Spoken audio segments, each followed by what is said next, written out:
Okay, this is video 11 in this series. It's going to be the last video up to our training event that we're doing at Joint Base San Antonio in December of 2016. So that kind of dates it right there. And I'm going to do a recap of this. The templates will be out there as you see it currently.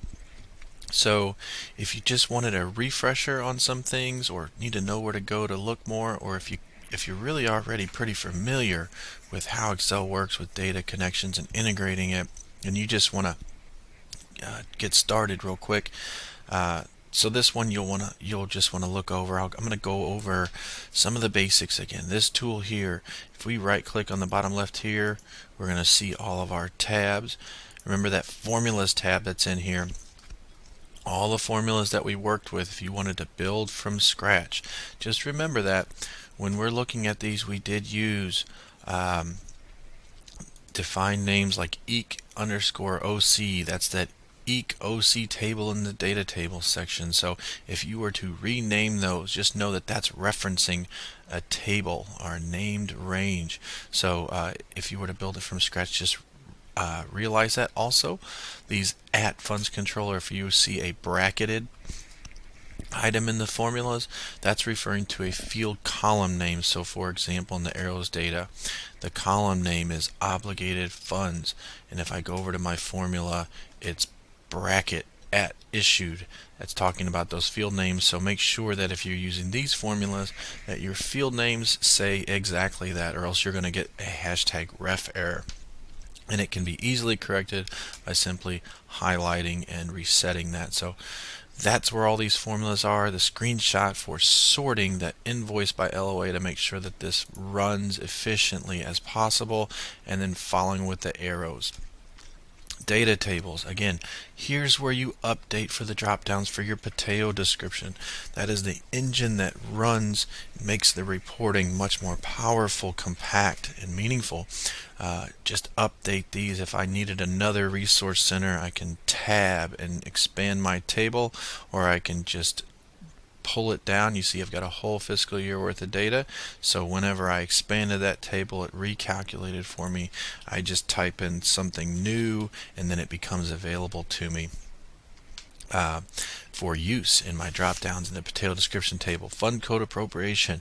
If you have fund codes or appropriations that we don't have listed here, simply enter them, make sure that they are text, and then they will work for you. The GLACs you should not need to change. If you do want to come in here and change how these look because they look weird to you on the report, by all means please do so. Ensure that you get them right. Please don't assign them a different stage of accounting that they are not. The eq to OC crosswalk with the titles. If you need to go back out to FMDQS and refresh this or copy and paste new values in there, again, please do so. It's no problem. About 14,000 of these. The ones that we use commonly shouldn't change anytime soon, but more than likely they will change, and we need to be using FMDQS as the source because that's where it gets updated. Okay, moving on to our data connections. We've got 7 reports that we're pulling in here in the red tabs, and all of those connections, whether it be selecting in the table tools and properties where we can see that connection here, okay, and you can hit here and pull up that properties window for that specific connection itself. Just remember that when we're doing our daily routine, right, so you're going to go out to Deems to get these 4 reports.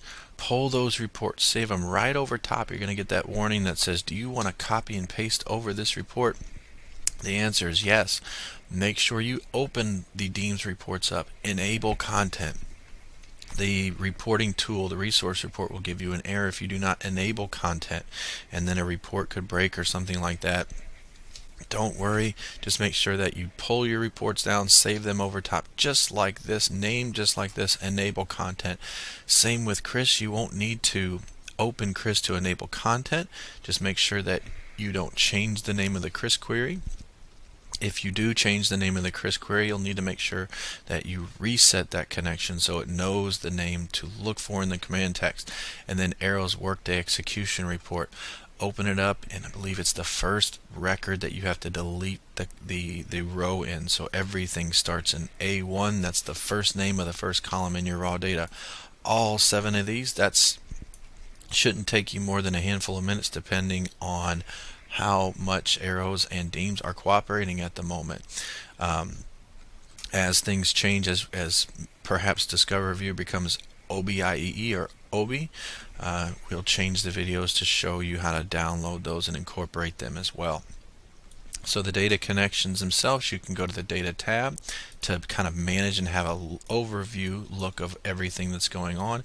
If you need to reset the connection, you can select properties, definition, browse, go back to that. Everything currently is set to my desktop in this folder. Once you get to your home station, you'll just reset that by browsing, finding each one individually, hitting OK. It'll reset the connection and you'll be ready to pull them in again. These reports, that'll come standard in the report. So we've got an Arrows Workday, Deems General Ledger, BQ Deems SOF by commodity, and then BQ SOF by commodity. And the template, it may say define Pateo. That's because with these reports, it runs off of this engine here in terms of defining, getting those Pateos, copying and pasting the Pateos, and then selecting the drop downs. Remember, I just added a new to that tab. That's exactly what happens. I added the new. It shows up in here. Now I can use new, and then that will immediately come back, and see how it says recalculating down there. Immediately come back into all of these, and then label this Pateo in all my raw data as new.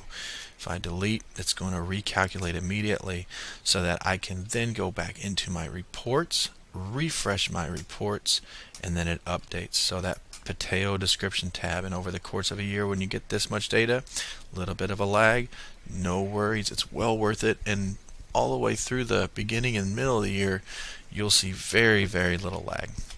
So that part is nice. When you're defining these,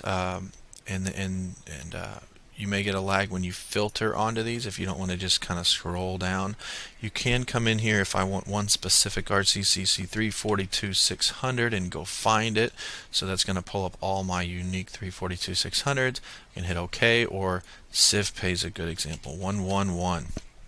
That's all these. I can just filter to all those and then select commodity CivPay, Baco one, and I'm done with a whole lot of CivPay ones. That's going to be the vast majority of your Pateos. And then once you're done defining them, then your daily routines, download that data, refresh, and then in here in the dashboard, we're just going to leave this here, your EEC to OC lookup, to kind of see these Pateos. And this should update for you. Make sure that you're only seeing the ones that, yes, they need to be defined. Or in your raw data, SOF, the only one you need to worry about is the SOF. Copy and paste values. If you copy out of the SOF, paste values, copy that down there, and then if I were to copy, come into my tab, I want to home paste values. Do not paste the formulas. It'll start to give you issues down the road. Okay, so make sure you're pasting values, or use this to copy paste, and you won't have to worry about the values. Now let's assume that you've downloaded all of your raw data. Where is that at? So I've downloaded this. All these dates are updated. Let's say they're 19. Let's say it was yesterday. I've downloaded, saved, and closed everything, ready to go. Again, we're not using macros. You could, if you're comfortable with them. You can do some things to speed macros up. But here's what we do. Data, refresh all, and watch, you're going to see down here some things that are going on. An entire year's, fiscal year's worth of data, to include things that posted from expired years. Hit refresh all. Here's what's happening. It's going to refresh in this order. You remember our pivot tables are named 1, 2, 3, 4. Data tables 1, 2, 3, 4. What actually happens is these pivot caches, they refresh first. They're going to refresh real quick, and it's just going to refresh off the data we already had. Then, after this is done, these tabs right here, the raw data, then it's going to pull in all that new raw data that you just downloaded in the morning. Okay, so what that means is that these refresh before these refresh, right? So what's going to happen is that you're without using VBA. If you're using VBA, it can be different. But without using VBA, you simply hit refresh all. And then after you refresh your data here, when this is all done, you can see it's performing millions and millions of calculations, is why it's taking time. Again, in my opinion, well worth it. But just let this run its course. Go grab a cup of coffee if your computer doesn't perform particularly well. But I just want to show you the reality of pulling an entire fiscal year worth of data in. Alright. So your other option, if you didn't want to just hit refresh all and let it do its thing, is to come into each and every one of these sheets individually. Okay, so I'm going to go ahead and let this thing continue and come back to you in a sec. Okay, we're back. It actually refreshed about 30 seconds after I hit pause, and so it did take a few minutes. It's expected. It's pretty much as good as we can do at this point without opening the door for potential errors. So we're making decisions to try to make this a usable tool, but please understand that once you get to the end of the year, it'll take a second to refresh, but in the grand scheme of things, just realize that just a few minutes and now you've got fresh data for everything. You can, as I was saying before, come into each individual one of these and hit refresh all and just just refresh this table. So I'm going to hit refresh table, this table just refresh. So let's say all you want to do is refresh your work days and not all of these other guys. Just refresh, selecting the table, and refresh this one itself. Don't hit refresh all, and you can do each individual one if you feel comfortable. And again, we hit refresh all of these are done. Now we can come back into our pivot tables, and you can refresh each pivot table individually if you'd like to, or you can hit refresh all again and wait through that such that it refreshes the pivot cache of the new data. So it's up to you. If you're comfortable at some point using VBA, this script can go in there and tell it to turn off calculations, turn off screen updating, and a refresh like that will actually happen in probably about 15 to 20 seconds potentially, depending on your computer. Versus a couple minutes. But adding VBA unnecessarily when you're not comfortable, we don't want to teach that just out of the box. So if you're ready to take that step, no worries. Save it as an Excel enabled or macro enabled workbook, and then I believe we've got some VBA out there as well. So these will have been refreshed, and then you go about the business of looking at your status of funds, checking your bottom line, helping decision makers make decisions, and helping your RAs go about their business as well. So that's it for the wrap up. If you were to also want to add in other reports, the same things apply. So for example, supply balances would be, or AFM balancing, although at the particular moment I'm not crazy about that query because sometimes it's inaccurate, so I'm happy looking at my status of funds and bouncing that off against my individual status of funds reports from Deems and BQ.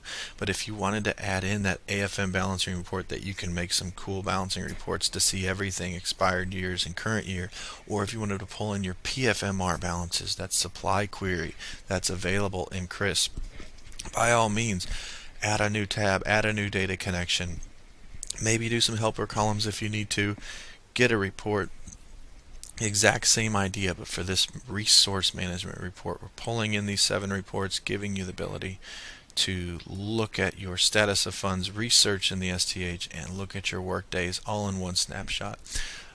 That's it for this video. There may be some in the future where we do updates as things changed, and if they do, we will be there making videos and making tools to help you out. Thanks, and see you then.